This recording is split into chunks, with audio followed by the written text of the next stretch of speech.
Hello, everyone. Welcome back to yet another political episode. So, this is major news on Election Day 2025, and news that I have to cover. I was really hoping that my prediction video would be my last video until we got the results and those returns, and we came out with the final verdict of the night. But unfortunately, people are still voting. People are still casting their ballots as we speak. Get out and vote if you haven't voted. If you're from Virginia, New Jersey, Georgia, Pennsylvania, get out and vote. Vote against Proposition 50 if you're from California. And hey, vote for Andrew Cuomo. That's a smart decision if you do. Don't vote for Curtis Lewa because that's just going to divide the vote. Cuomo is a crook. I'm just putting that out there. Not a fan of his, but if we have to fight socialism and fight against Zoran Mondami, you're going to have to go and vote for Cuomo. That's the right thing to do. So you have to stomach through it. So if you're from New York City, please, I'm doing my part telling you, smart decision. The decision that's going to help fight communism, socialism, and make New York City better. It's not for voting for Curtis Lewa. It's not voting for Curtis Lewa. It's voting for Cuomo. So get out and vote for Andrew Cuomo if you are from New York City. But anyway, I had to spit that out. But judging from the news, you probably know by now that Dick Cheney passed away. And we have to talk about Dick Cheney because he's such a big figure in American politics. We know he is the former vice president of the United States. Not just that, but he helped change world history. He basically introduced us into the war on terror. We do know that he played a major role in the Iraq and Afghanistan wars, and he made the United States and made the military-industrial complex what it is today. Now, I personally don't like Dick Cheney. I think he is a grifter. I think he is not a conservative. I think he's a globalist. Not a conservative, but a globalist. He supported Kamala Harris, which, it's his vote. He has a right to do whatever he wants. But this guy, of course, it proves to the whole world that this guy's not a conservative. And, but despite that, I still have to respect him. I still have to honor him. I still have to remember him because I am a transparent channel. I cover Democrats and Republicans that have passed away, and I will cover Joe Biden when he dies. Hoping that he has a long life to live. I'm just saying, I will cover people I don't like and the people that I criticize the most because I have a soul. Unfortunately, there are some people that don't like Dick Cheney and they are making comments about his death. A University of Chicago professor was arrested at an ICE facility, not due to her immigration status, while specifically hours before going after and commenting about Dick Cheney. I can care less. That's not the reason why she was arrested. The Democrats will make it look like she was. That was the reason why. This is a mind spin.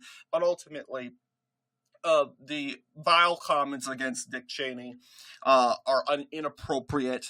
He did a lot of bad stuff. I do not think what he did with the war on terror was good. I don't support his Iraq war, the Afghanistan war, and, his legacy was very negative. Although his legacy was not weak at all. It's a legacy that a lot of people underestimate. But it's a negative legacy by most Americans, as the United States has turned into this military industrial power on the world stage. So, and that was all due to the support of Dick Cheney. You'll say, oh, well, George Bush was president, but Dick Cheney was moving the strings. Dick Cheney was pulling the strings. This guy was influential, and there's a reason why George Bush chose this guy as a fellow globalist and a neoconservative. So Dick Cheney has an electoral history. He's been in government for a very long time before his vice presidency. And we will go ahead and talk about that electoral history. He does have a list of positions. I want to go and see. There is a lot. So yes,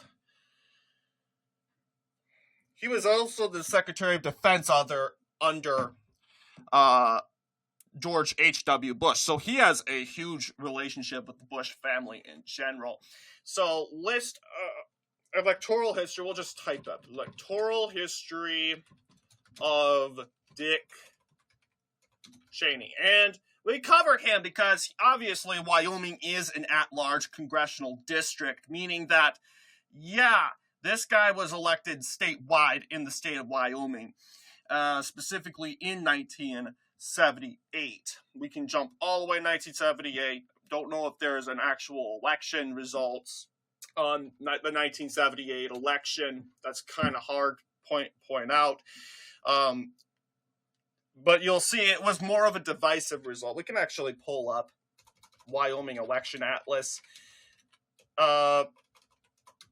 Because, and maybe the Dave Leaps, it's just too far out to actually point out the connections there. But let's see here. Yeah, I think it's just too far out. 1978, Wyoming House. Let's just see. 19 House.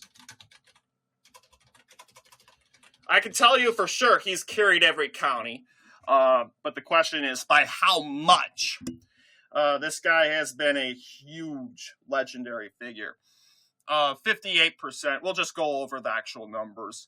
But we'll say, yeah, as of right now, the Republican primary was very divided. It was a divided field. But Dick Cheney won the Republican primary with less than 50% of the popular vote, 42.32% of the popular vote, against Ed Witzenberger with 30.91%, and Jack R. Gage with 26.78%. So this, of course, you have long list here.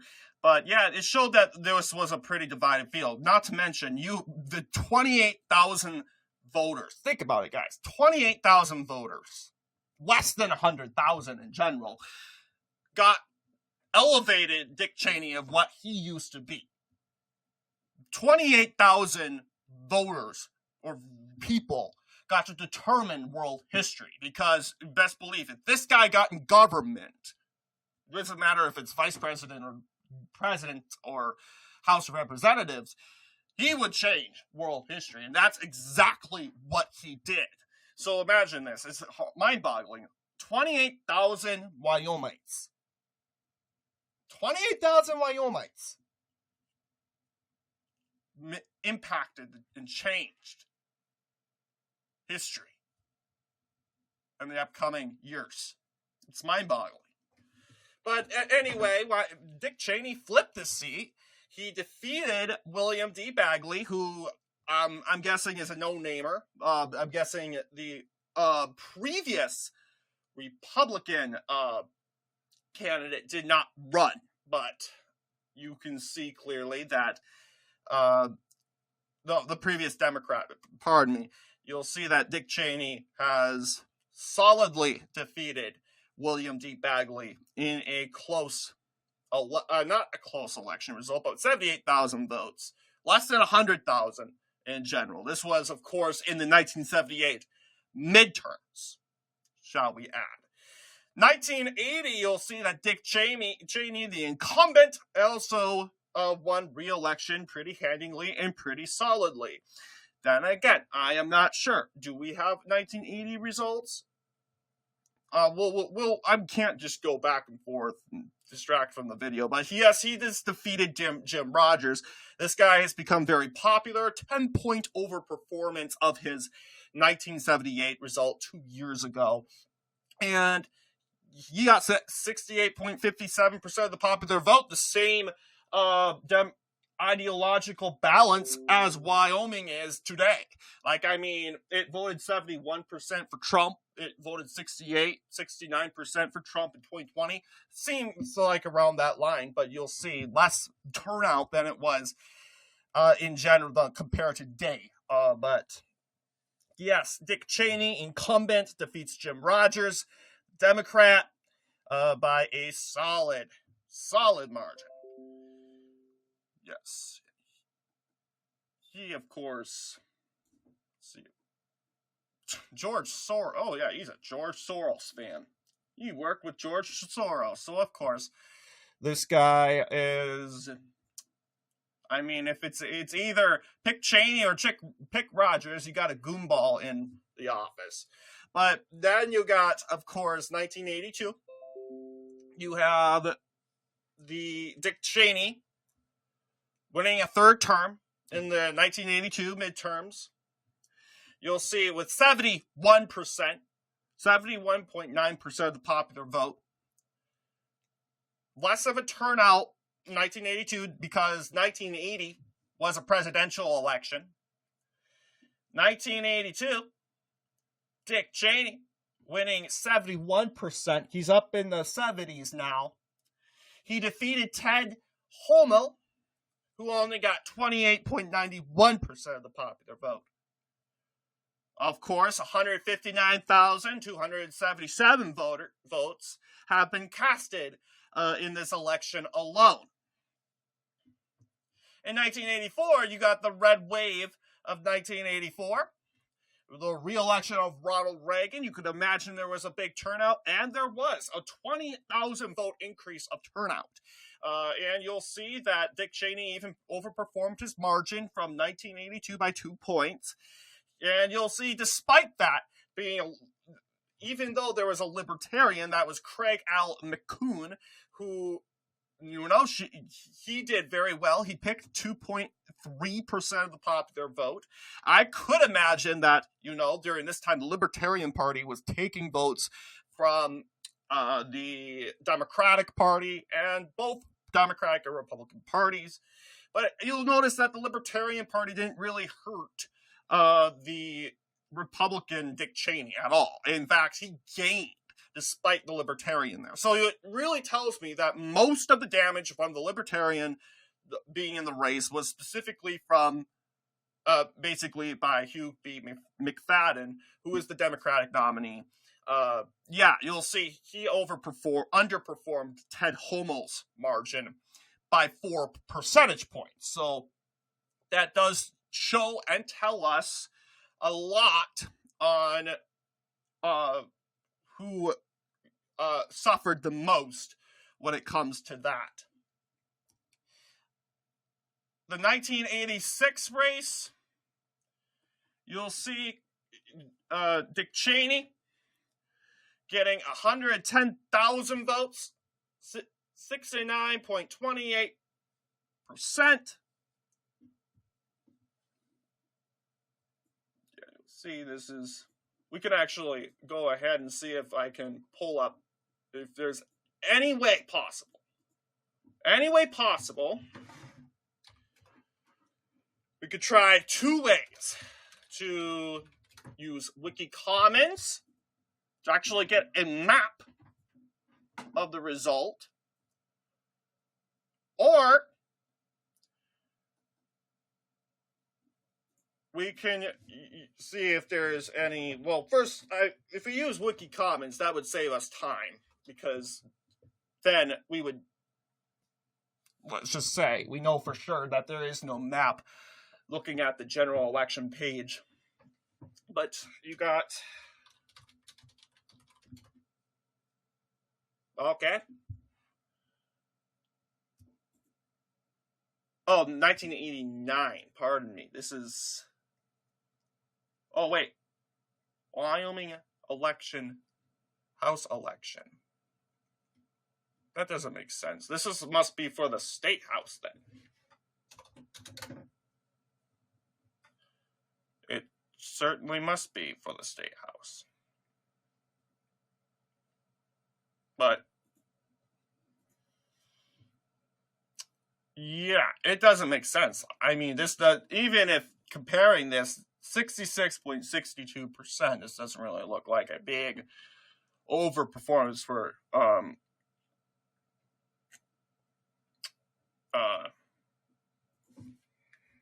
our good friend, not our good friend, but respected individual Dick Cheney. But yeah, I'm not seeing any county results.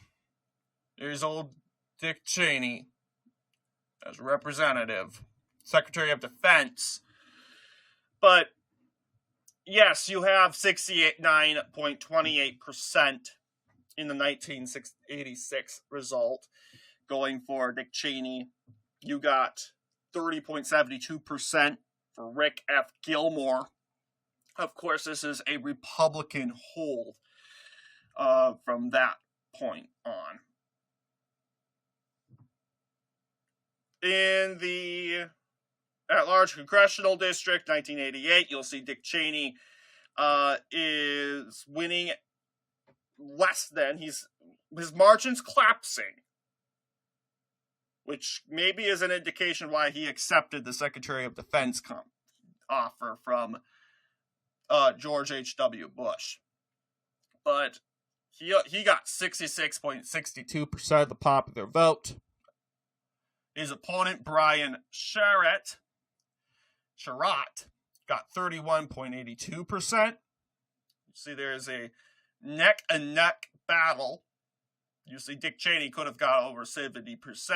He is winning 100,000 votes, which is good. Well, before 1978, he couldn't even get to 100,000 votes.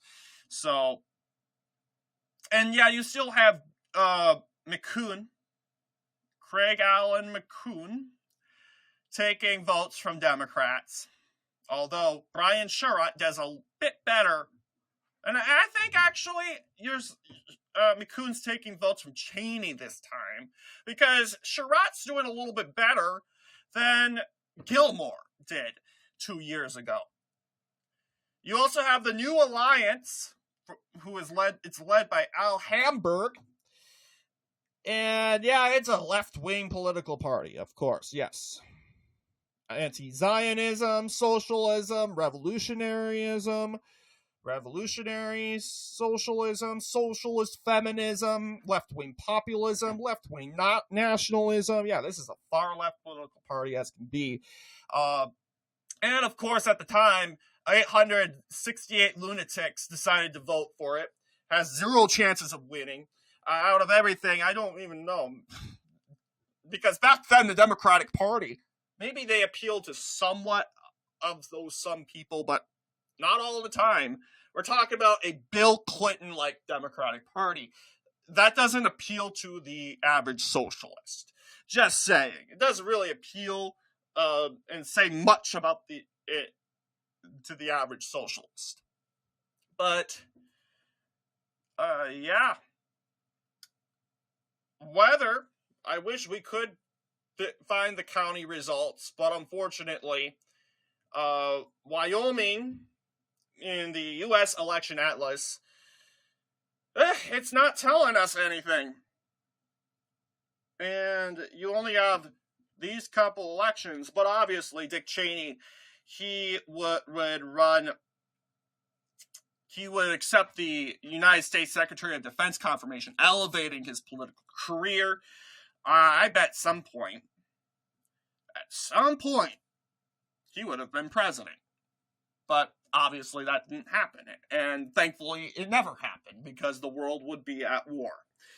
You see Dick Cheney has won the vice presidential tally in 2000 due to the Republican RNC. He went on to win the 2000 United States presidential election and re-election to the vice presidency in 2004, obviously unanimously winning the vice presidential tally in the 2004 Republican National Convention. So, what do you guys think in regards to Dick Cheney? Not my favorite person. being quite honest with you. I think he's a snake. But hey, he's a human being. He is entitled to his respect. He is the Vice President of the United States. I may strongly disagree with him on foreign policy, pretty much all foreign policy, but he's a human being. He deserves to be respected, not just because he is the Vice President. No, just harassing people because over their death is just sick. You think it makes you look good. It doesn't. It's childish. It's immature. I don't care what the person did during his life. You go and justify, oh, well, he did this to people and this to people. Well, let's talk about you. Let's talk about you. What did you do? What did you do to? I want you. And really, we know someone else would have to write the list for you. But I want to know, what have you done to make the world a unsafe place? Well, I'm not a world leader. I'm not a world leader. No, well, society is judged by your actions. And when you die, we will remember you as someone who harassed loved ones of members who have passed away, of family members that passed away. That will be your legacy. We can find a list and we'll make a book about your faults and what you've done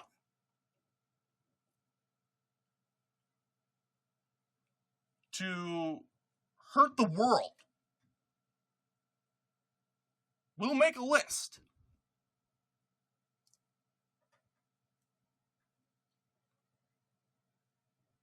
You really want that?